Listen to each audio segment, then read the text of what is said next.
Hey everyone, welcome to the video. This one we're going over this week's iRacing DFS contest, this time at Talladega Super Speedway, which I am very excited about because I love Super Speedway races for DFS purposes. And in my opinion, it's one of the biggest edges in all of DFS is NASCAR Super Speedway races, because people just don't really know how to make lineups when it comes to these types of tracks like Talladega and Daytona. Huge edges in my opinion, and it's almost pretty much been a profitable week every time for me when it comes to Daytona and Talladega. Now, this is going to be a little bit different since we are virtual racing in the iRacing world, but I think we can apply some of these real-life strategies to iRacing and hopefully get similar results. But before we continue, as always, if you guys could just leave a like, and if you're new to the channel, please hit the subscribe button. Really helps me out. Really appreciate it. It sounds like we're going to get NASCAR back soon in May. I think we have confirmed race for Darlington in mid-May. And it sounds like they want to get 2 Charlotte races in, and then maybe possibly an Atlanta race at the very end of the month. So we might get a month's worth of racing in about half a month in later part of May, because North Carolina's governor, I believe, made NASCAR an essential service or business, whatever, and they're allowed to work on their race cars in their shops. So that's some good news for us that are looking forward to watching some NASCAR racing. So if you're going to stick around for the whole season, you might as well subscribe, because I'm going to be putting out content every single week. I do articles, projections, whole bunch more fancy stuff than I do for this iRacing, because iRacing is brand new and it's pretty much just for fun. It's an iRace video game. So, but take actual NASCAR a lot more serious. And you can follow me on Twitter. I'm at Pennell16. I'll try to retweet as much valuable information as possible. Also tweet out some stuff as well, or you can hit me up on Twitter, whatever you want to do. And plus, I want more followers, so that'd be cool as well. And yeah, that's pretty much it. Patreon content. I don't do anything for Patreon for iRacing, but if you do want to sign up for Patreon once actual NASCAR gets back, you can feel free to do that. And you can get in my Discord as well and ask me all the questions you want. I think that's pretty much it for plugging. So let's get into the race preview and talk about this race. So this is a Talladega Pro Invitational. I think they're calling it the Geico 70. I don't know, not really that important. But there's the outline of Talladega. I know, really cool, really fancy. And Talladega Super Speedway, it's a Super Speedway type of track. It's 2.66 miles in length. It is huge. It's very, very big track. A little bit bigger than Daytona. There's only going to be 70 laps, which means it's a less emphasis on dominator points. Prior weeks, we've been wanting a dominator or 2. It's pretty much just been William Byron every week. Pretty much the past 2 weeks, it's been play William Byron and figure out the rest. This week, you want to stack the back, because we are at Talladega. And if you're wondering why we stack the back at tracks like Talladega or Daytona, that's because there's a lot of wrecks at these tracks. So we call them plate races. There's technically not a plate anymore. It's more of a tapered spacer, but we call it plate racing, so just bear with me. You guys probably don't know the difference anyway. But this means that the drivers are all going to be in tight packs the entire race. So in real NASCAR, tracks like Atlanta, your typical 1.5 mile tracks, it's not uncommon for the leader to get a few seconds ahead, and it's not even close. So there's not really that many wrecks. It's just going to be a clean race, long green flag runs. Well, first of all, we're in iRacing, so there's never long green flag runs anyway, because everyone wrecks all the time, because there's a mix of inexperienced drivers and experienced drivers and guys that are just messing around, wrecking each other intentionally. So this is going to be a complete mess, because at tracks like Talladega and Daytona, like I said, they drive in tight packs, and when someone makes a wrong move or an aggressive block, it takes out the entire field, because it just takes one car to turn and take out 20 cars, tear them up, and they're done for the race. And this is why we stack the back, because in real life, all the good drivers and, solid drivers are all in the front, in the middle, working their way up, trying to make passes, aggressively blocking each other, and they're going to wreck each other at some point. It happens every single time. Earlier this year, Daytona, the opening race, real race, I stacked the back, and my lineup sucked for the entire race. There was about 19 laps left. I was getting a little concerned, I will say, but they had a big one. 20 cars got torn up, and all my guys like Brennan Poole, Joey Gase, JJ Yeley, they all move up, Corey LaJoie, whatever, Brendan Gaughan, and they top 20, they top 10 sometimes even. That's why we stack the back. They're not the best drivers. It doesn't matter. They'll end up passing those guys that wreck out of the race. And Talladega, virtual racing, I have to assume it's going to be wrecks everywhere. So pretty much planning on stacking the back, and there's only 52.5 dominator points available, and typically there's not a single dominator at these types of track because they're all right next to each other. There's drafting going on, so usually there's a bunch of lead changes, so I don't think you have to play a guy like William Byron to lead the entire race, because that just doesn't typically happen at these types of tracks. So I hope that made sense. If you have any more questions about that, you can comment in the comment section below. And then just some quick notes. 2-lap qualifying prior to the race, like I talked about last time. Now, that was nice because we actually had qualifying information about 15 minutes before lock, and I got to enter all that information into my own projections, which helped me big time. It was a pretty nice week for me last week, but it was tough. I got my lineups in with like 2 minutes to spare. It was very stressful, so I didn't enjoy it, but it was glad I got it in. But it was nice knowing qualifying information beforehand, and they actually get one full repair reset this week. They didn't last week. Now, qualifying information is it's the most important thing we can get this week. So I'm hoping we get the same kind of thing where DK moves the lock time to 1:10 instead of 1 o'clock, and hopefully they do qualifying at 12:50, because if you know the qualifying order before lock, that is the single biggest edge you can get this week, and it's not even close. If we have qualifying information, you have to use it to your advantage, because we will be stacking the back.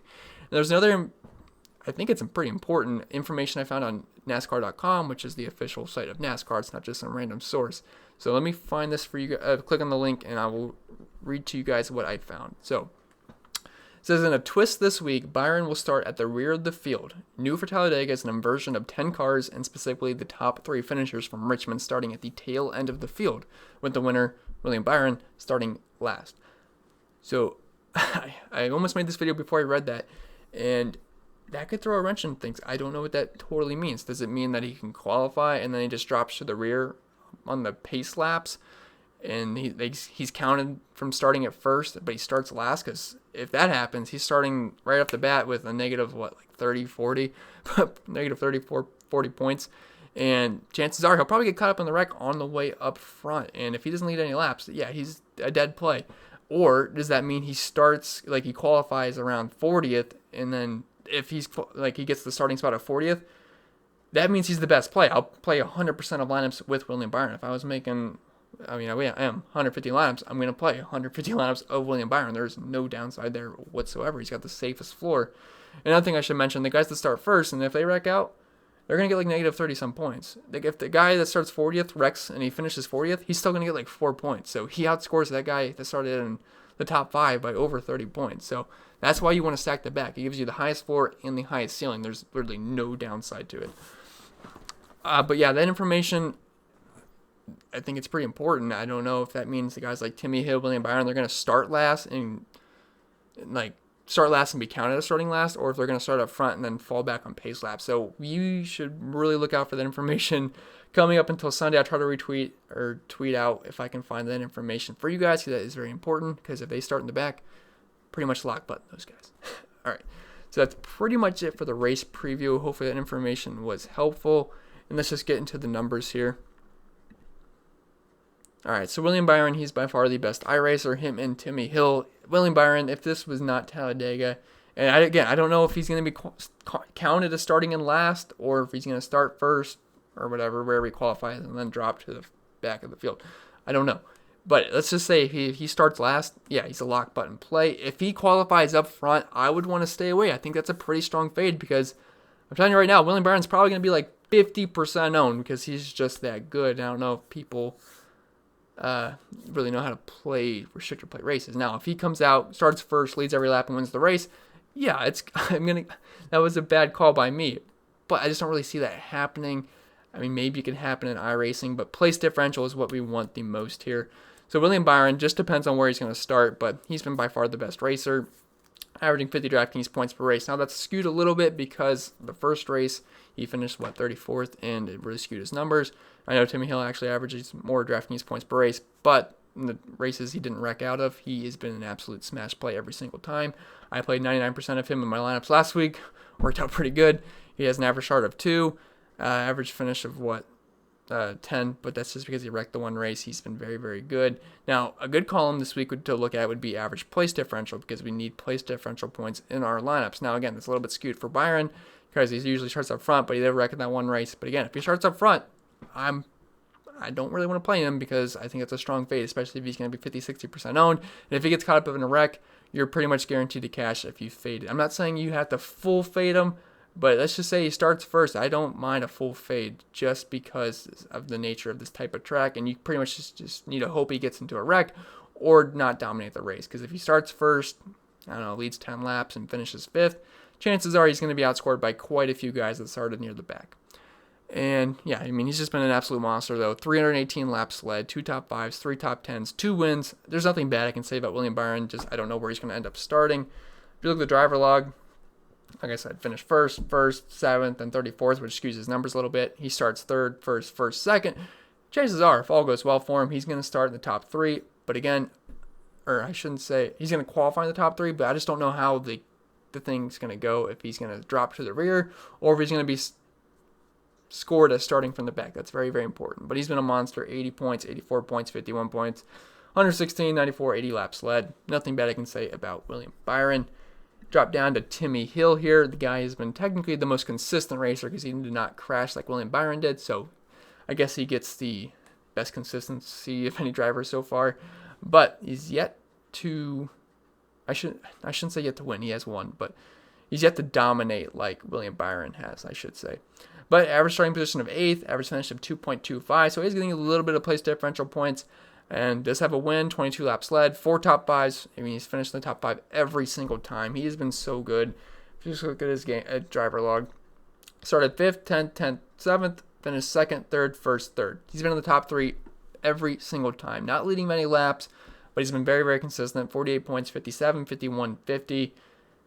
I think he's fine. I just don't know where he's going to start. Like, this is very, very important where these guys start. So it's really hard for me to tell you guys who exactly I like that much. And especially if these guys are starting up front, I think they're fine fades. But, okay, I mean, if Timmy Hill starts 15th, he's probably a pretty solid play. But I don't know.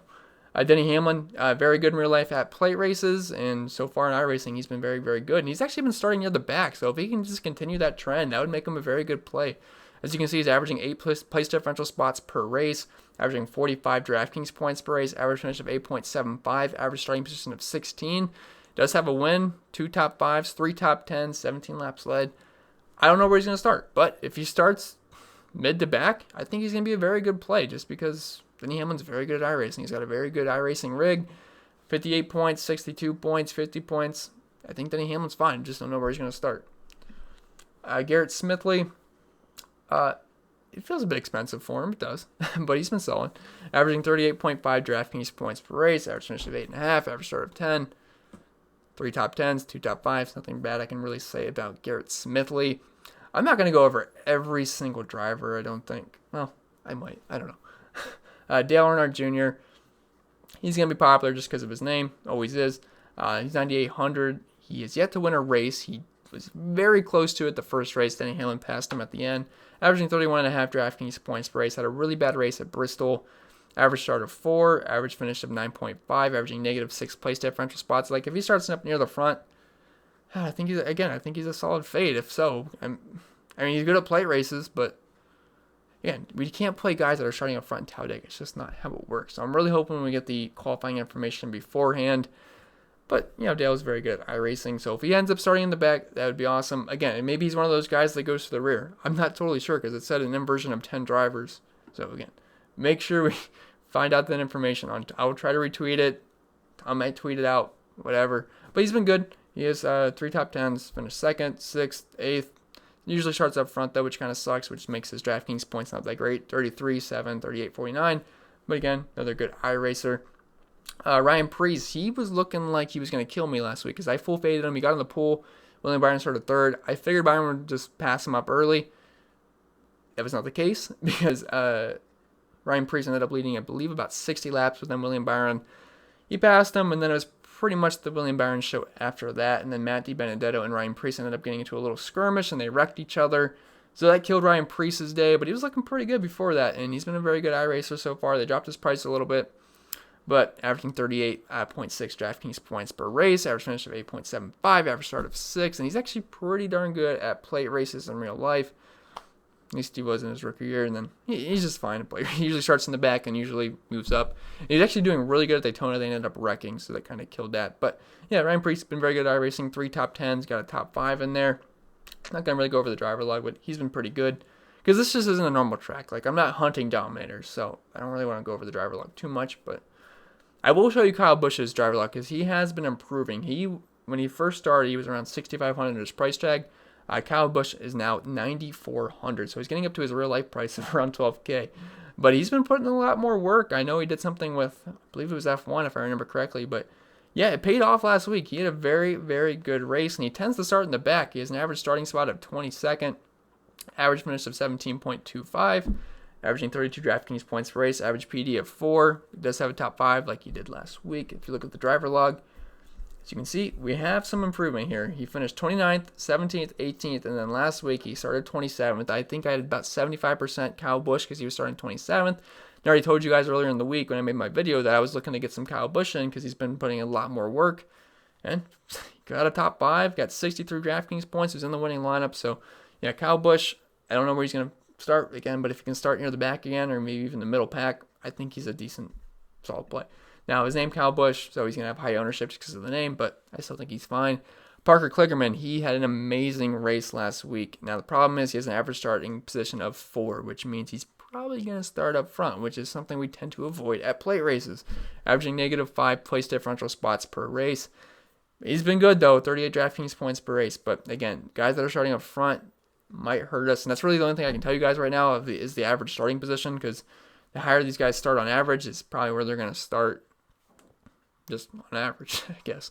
So, mainly want to stack the back here. So, Kligerman, average starting position in 4th, does give me some worry. Going down to Alex Bowman. So, he's been a good iRacer now. He did not have a good race last week, but average starting position in 15th. And if you look at the driver log, he has started 12th, 20th, 7th, and 22nd. So, that's all but one race is fine for me for a starting spot. 12th is pushing it, but if he can start in the 20s again, or even like below 15, I think that's just fine. He is a good plate racer. So if Alex Bowman can qualify somewhere in the mid to late teens and 20 on back, I think it'd be a pretty solid play, and he's pretty good at these types of tracks. So Alex Bowman, I don't mind that. Lost my spot. It does have an average PD of 4, 2 top 10, so I wouldn't hate Alex Bowman, just depends where he's starting. Again, sound like a broken record, but that's really all I can say without qualifying information. And I can't put a video out after qualifying because I don't have time to make a 20-minute video 5 minutes before lock, so just not possible. And going into the 8K tier, we have John Hunter Nemechek. He is an average starting position of 10th, average finish of 14th, averaging -4 PD points per race. Again, I don't know where these guys are going to start. Nemechek, if he qualifies 15 on back, it's fine, 20 on back, whatever.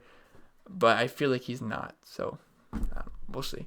Landon Cassill, again, another guy that starts up front, so it's going to be hard for us to play these guys that start up front. But he's been very good. Does have 2 top 5s, which is pretty impressive, averaging 32 DraftKings points per race, average finish of 10. Again, though, if he starts up front, probably going to have to pass.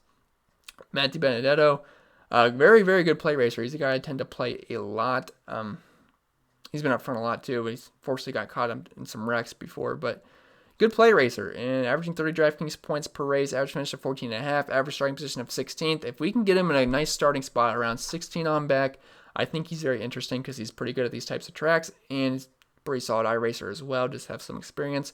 Does have a top 5, got that at Bristol, another track he's pretty good at. So, as some real-life talent can shift on over to iRacing for this race for Matty Benedetto, I think he's actually a pretty solid play at 8,500. Christopher Bell, he's an experienced iRacer, but he keeps screwing me. So I played him the 1 week. He started 3rd. He was up front for a while, then he wrecked. Then last week, he was starting near the back. If I can look at the driver log really quick. Christopher Bell started 29th. So I think I had about 60% of him. And he was doing very, very good. To the very end, he got destroyed. His car got wrecked. And he still got 27 fantasy points, which is not too bad. But still, he was looking at a much better day. But, yeah, I don't mind Christopher Bell. If he can start in the back like he has been, start at 29th, 3rd, if he starts 3rd, no thank you. But 14th, 27th, if we can get one of those, he'd be a very good play, especially for a track like this. So, Christopher Bell, if he can start in the back, he has an average starting position of, 18? So, I wouldn't mind that. Clint Boyer, average starting position of 22nd, tends to qualify in the back. Now, actually, last week, he started in the dead last because during qualifying, he went to the bathroom. So if he could just do that again, he'd probably be one of the best plays because he'll start in the very back, averaging 5 PD points per race despite finishing like dead last the past 2 weeks. If you look at the driver log, Boyer finished. No, I'm not sorry. I am sorry. I'm not sorry. He started 32nd the past 2 weeks. Did not finish dead last the last 2 weeks. He finished last week. He started 30th, finished 30th. I had a lot of Clint Boyer. I think I had like 50%. Of course, he finishes dead last, but he still outscored the guys that crashed that were up front, so that was nice. Then he went off versus Bristol, in Bristol. And he's actually very good at Bristol in real life. So, again, not that he's that great at Talladega, but I don't know. But if he can start near the back like he has been, I don't mind Clint Boyer. We can get some place differential points. He just needs to avoid the wrecks. But again, Clint, I don't know. The guy's a jokester. I don't know if he'll just try to wreck someone on purpose like he has before.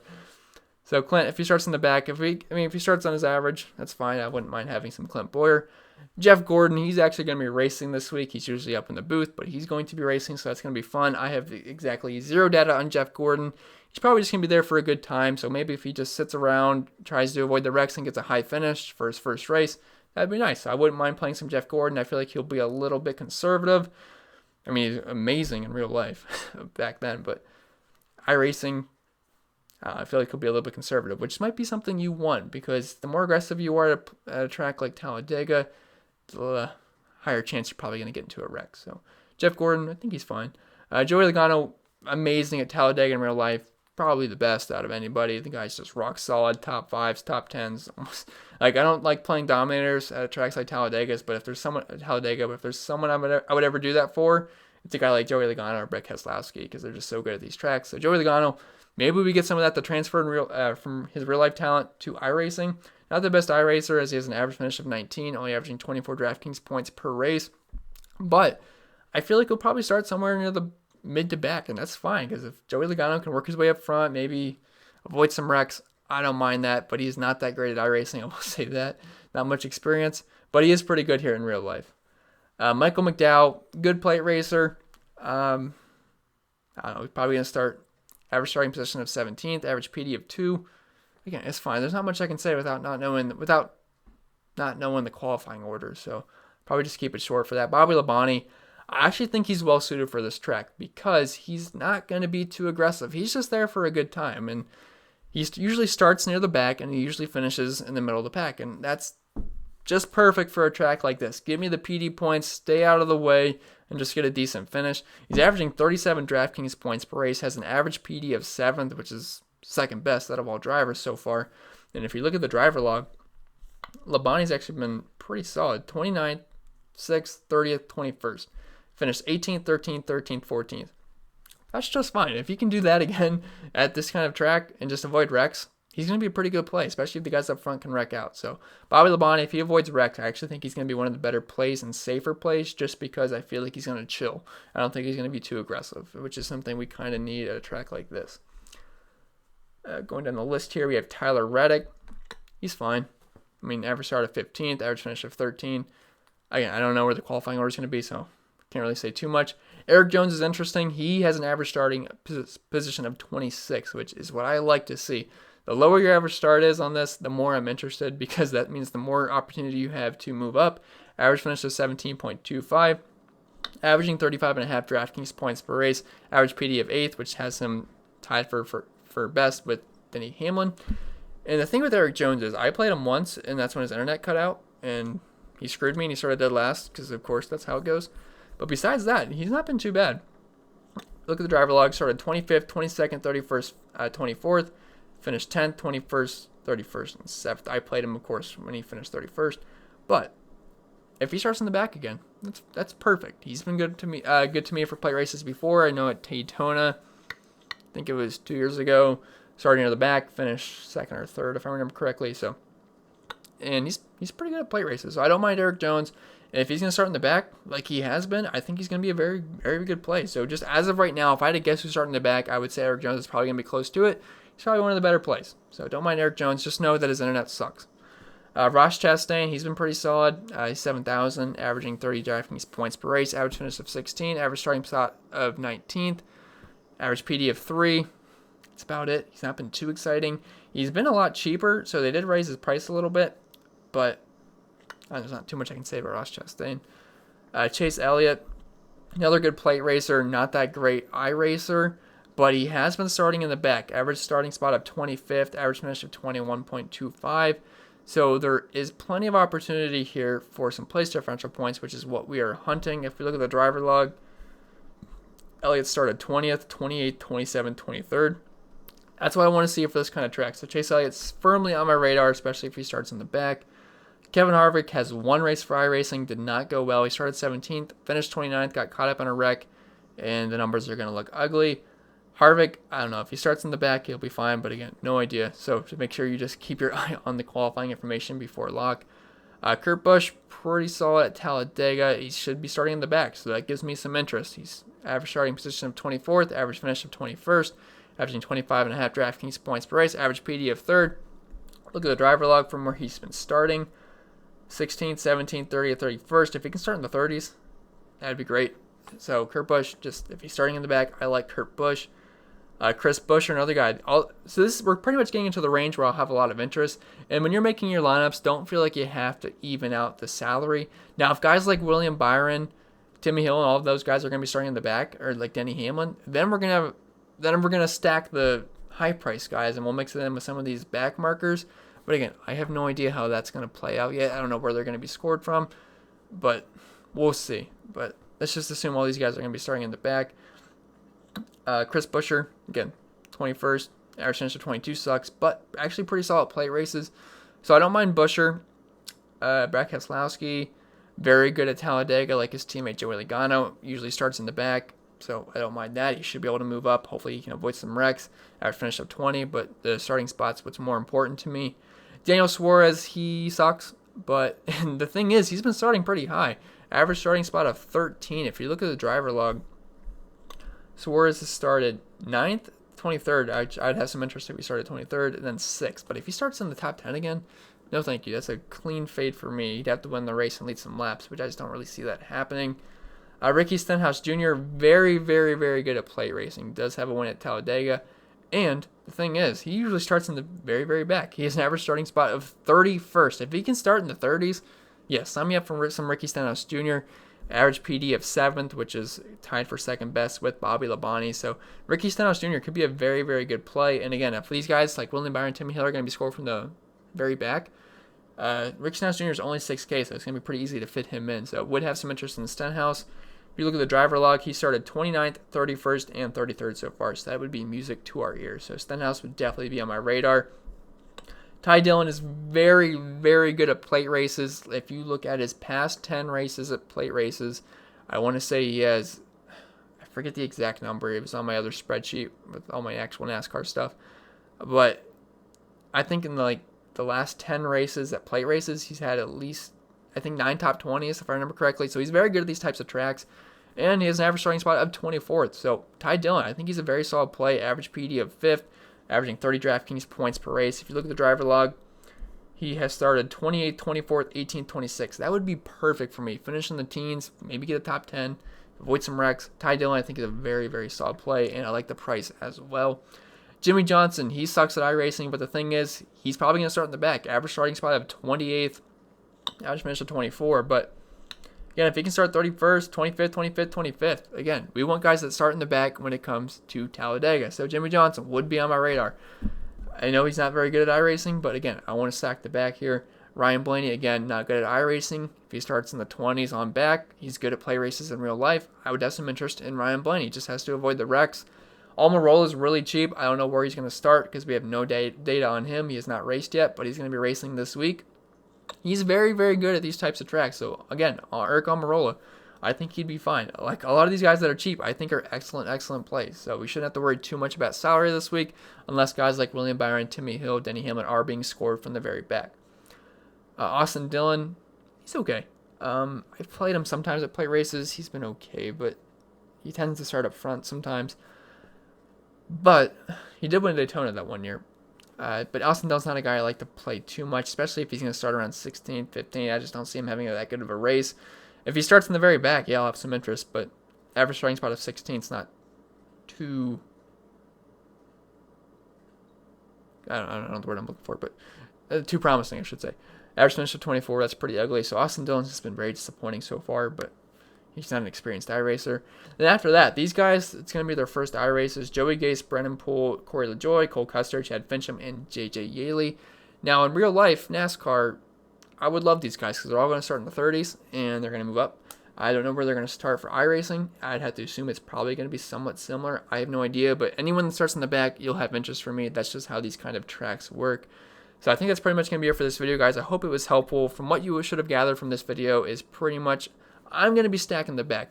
Now, again, I don't know too much about iRacing. I just realized I don't know if that's been there the whole video. I hope not.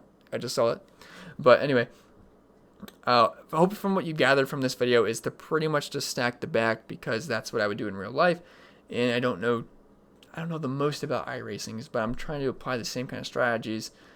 And from what I've been doing, most races has pretty much been playing William Byron, then stacking the back after that because of all the wrecks. So I'd have to assume it's the same kind of strategy here. But if William Byron's going to start on the pole or up front and not drop back like that article said, I have no interest. So I'm pretty much avoiding the back. And I feel like most of these lower salary guys are going to be very good plays. But the inversion thing's throwing me off. So if these guys are all going to be scored from the back, yeah, all the top price guys are going to be pretty good. Again, I'll try to tweet that information out if I can. But I hope this video was helpful. If it was, remember to leave a like. If you're new to the channel, please hit the subscribe button. Really helps me out. Really appreciate it. Follow me on Twitter at Pennell16. And you can follow me on Instagram at cpen16. I pretty much only post videos of me doing Warzone stuff. But that's about it. But anyway, see you in the next video. And if you have any questions, comment below. Excited for NASCAR coming back next month.